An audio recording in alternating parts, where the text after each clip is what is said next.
1946. A shepherd's son wandering through the Judean desert stumbles into a cave containing clay jars, and within them are ancient scrolls. The boy takes these scrolls to Bethlehem, where he sells them on the black market. The buyer is someone from the American Oriental Institute. The other scrolls were sold to another buyer who brought them to New York and eventually sold them back to Yigael Yadin, an archaeologist in Jerusalem. It was in 1954 that extensive study of the complete set of scrolls began, and the excavations of the Qumran, where they are thought to have been compiled, were taking place. The Dead Sea Scrolls captured the world's imagination in a way that had become rare since the end of World War II, giving birth to new conspiracies, fictions, and insight into early biblical texts, all the while perpetuating a sort of religious revival. So, what was the truth behind these enigmatic scrolls? Why did they capture the public's imagination? And, most importantly, what did they say? Hi everyone, this is Travels with an Archaeologist. I'm the archaeologist, now let's get into the travels. So when I did my Dead Sea video, I left off the scrolls, saying that there was just too much about them to cover in that little overview. And that's true enough. I wanted to do the Dead Sea Scrolls properly, especially because they are one of the few post-World War II archaeological discoveries that have truly captured the public imagination. So I'm going to discuss not only the scrolls themselves, but the truth about what they contain and the context they were written in. So first, let's discuss the language. The Dead Sea Scrolls are written in ancient Hebrew, which is a Semitic language like Arabic, Phoenician, Amharic, and Ugaritic.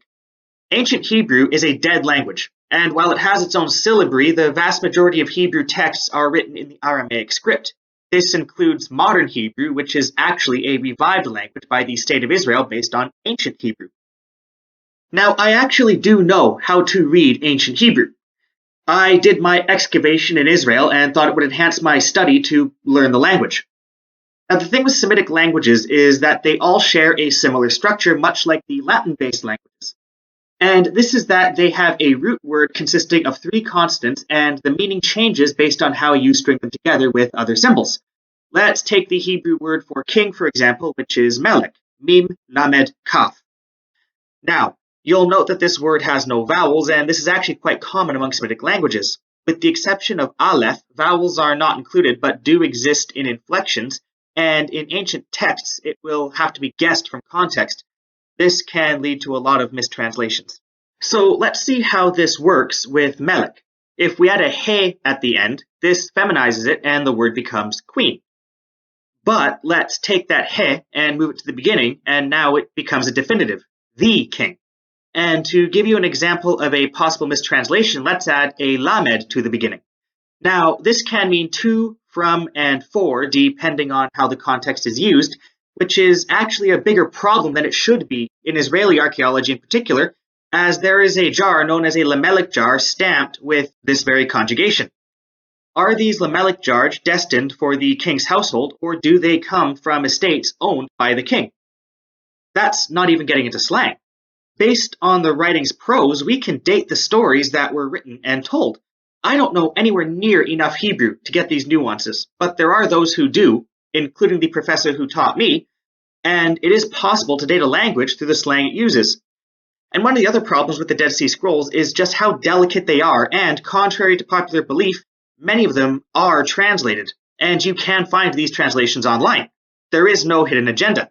The problem is very few scholars actually speak ancient Hebrew, and those of us who do don't always get access to the scrolls. Not that I'm bitter or anything. In addition, translating the whole thing takes a lot of time, and it's on delicate parchment. Granted, a more experienced academic like my professor might be able to do it faster, but these scrolls contain prose, slang, and multiple meanings. Plus, academic integrity means that no one can publish it before the project director, and the director would have a lot of information to sift through and publish. This actually is an area where AI is starting to be used to great effect in archaeology, but that's a side note I just don't have time to get into. Anyway, that's the basics of the language and the translation issues. Now let's get into the context of what some of these scrolls contain and where they were found. And for this, we'll need to look at Qumran. Located on the west bank, these scrolls were found in these caves, supposedly by a shepherd's boy. However, they were used for weapon smuggling during the time of discovery as well. The scrolls date to the 1st century CE, around the same time as Jesus and Titus's burning of the Second Temple, so you can imagine the excitement they caused. They include almost every Old Testament book of the Bible in some form, except for the Book of Esther, but they're all incomplete. And unfortunately, this doesn't help us much in interpreting any of these known gaps in the Bible. For example, that famous first line in Genesis, "In the beginning there was nothing," is not, grammatically speaking, a correct sentence in ancient Hebrew. It starts in the middle. View this example. That sentence is missing something in the beginning in English, and it's the same with this line in Genesis. Unfortunately, the Dead Sea Scrolls don't shed light on this. They only begin at Genesis 1:9, at least as far as we've translated. We may not know how the original Bible was actually supposed to begin, but in a way it doesn't really matter. This is the version we've used for 2,000 years, and it wouldn't change anything about the Bible, it would only add context. The modern Bible was compiled largely by St. Jerome, who scoured the empire looking for pieces of the Testaments, both Old and New, and translating them into Latin. This was his life's work, and he learned Greek, Aramaic, and Hebrew in order to do it. The modern Bible, contrary to popular belief, is not the result of the Council of Nicaea, but of St. Jerome. While Nicaea laid out ecumenical laws and how to think of Christ's nature, they did not deal with the Bible itself, as they had to rely on Jerome's efforts to compile it. Now, for the most part, these testaments actually do read like the canonical version, aside from the occasional phrasing change and word order, and that in itself is pretty fascinating, given how many translations and iterations the Bible has been through. But there are some pretty interesting scrolls which shed light on how much supplementary information was lost. Allow me to read you a passage from one particularly interesting scroll called the Book of Lamech.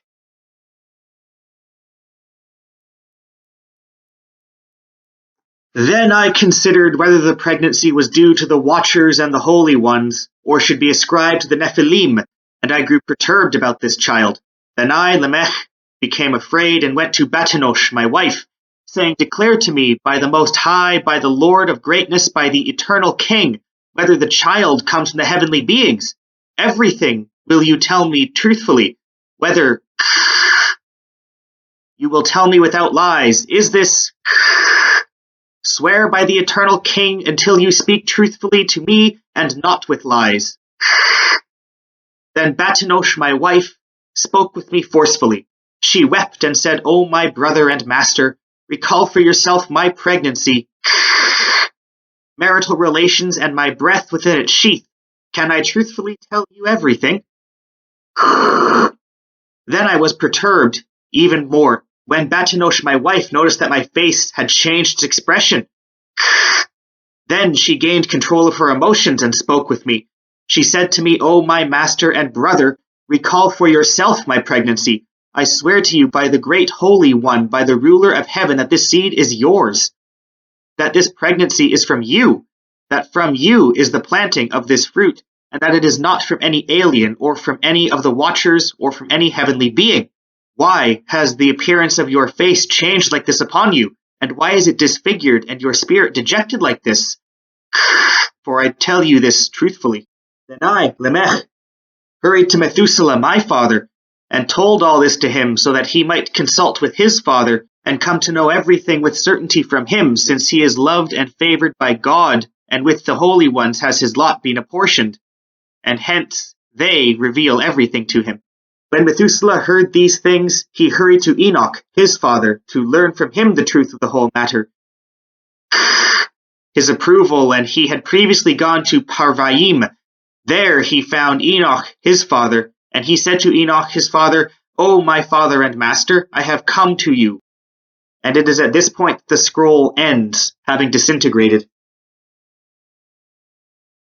This is from something called the Genesis Apocryphon, and although this is not considered part of church canon, it shows that there is more to Genesis than merely what we know from the Bible. So, who wrote these scrolls?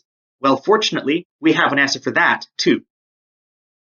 The scrolls themselves are not just the Bible.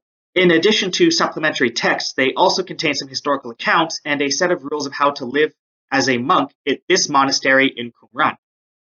Now, I want to make it clear that these weren't monks and this wasn't a monastery, as neither of these terms are Jewish. But this is just a way to simplify the language and think of how this community conducted themselves, living at what we would consider a monastery. and they were known as the Essenes, or at least they were most likely the Essenes. The Essenes are mentioned as one of the 3 sects of Jews living in Judea by Josephus, and he acts as our primary source for them. But the Essenes are also noted as being on the Dead Sea north of the Ein Gedi oasis by Pliny the Elder and Philo of Alexandria. All of these men are contemporary writers.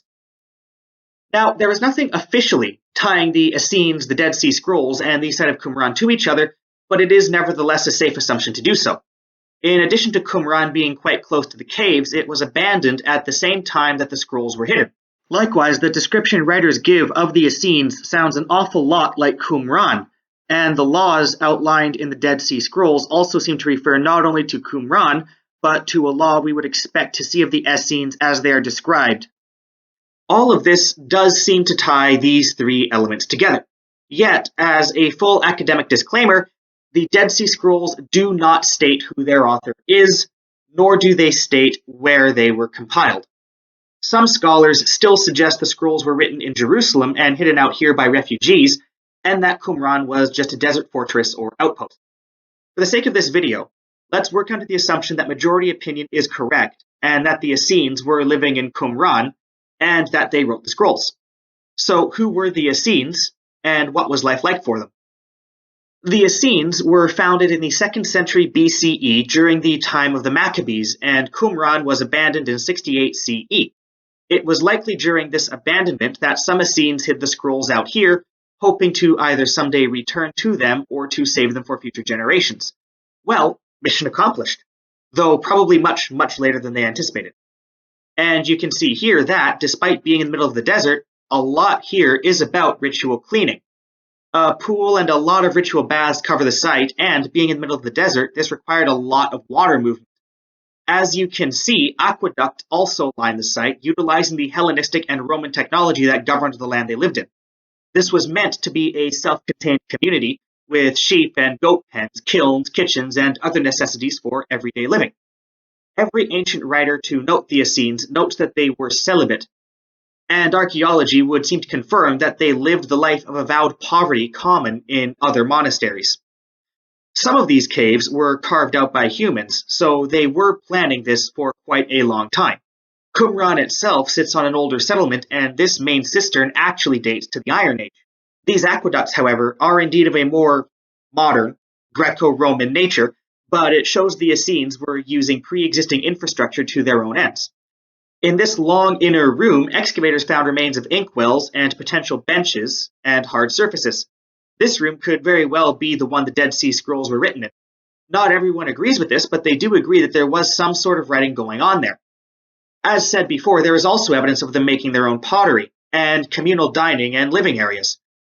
Indeed, although not all interpretations are agreed upon, nor is the use of this pool, archaeologists do agree that this was, for all intents and purposes, a monastery.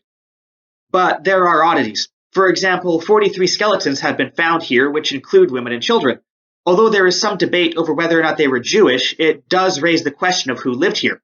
The Essenes seems to have a very apocalyptic worldview, and a lot of the reasons they wrote these scrolls and had them in caves was to have them hopefully survive the coming apocalypse. They fully believed that they lived in a wicked era, and that an era of perfection was not only imminent in the future, but that it could only be brought about by violent divine intervention.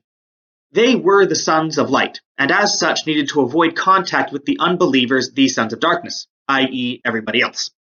The modern world does not have a monopoly on weird apocalypse cults and conspiracy, my friends. Indeed, when Titus marched his army into Judea to put down the Great Jewish Revolt, there is good evidence to suggest that the Essenes viewed this as the start of the final apocalyptic battle, with one man called John the Essene being mentioned as a general in the Galilee. Qumran was destroyed along with most of Judea during the revolt, and the site was never reoccupied, suggesting that the Essenes were probably wiped out as well. Qumran had no defenses. In those final moments, as those who stayed behind watched the Roman legions march up to their desert hideout, they must have known the result was a foregone conclusion. Somebody ran out to the caves to hide their records along with other goods and riches. Romans weren't particularly interested in scouring every inch of the caves, and while the hidden money was eventually found by looters, they had no interest in plain jugs of old scrolls, until that fateful day in 1946 when they were rediscovered. and it was during a time when we could understand their importance and preserve them for the future. And that's all I have for today. Thanks for making it to the end of the video. Please remember to like it and subscribe to this channel. The link to my Patreon is in the description below, and until next time, I'm the Archaeologist, and this has been The Travels.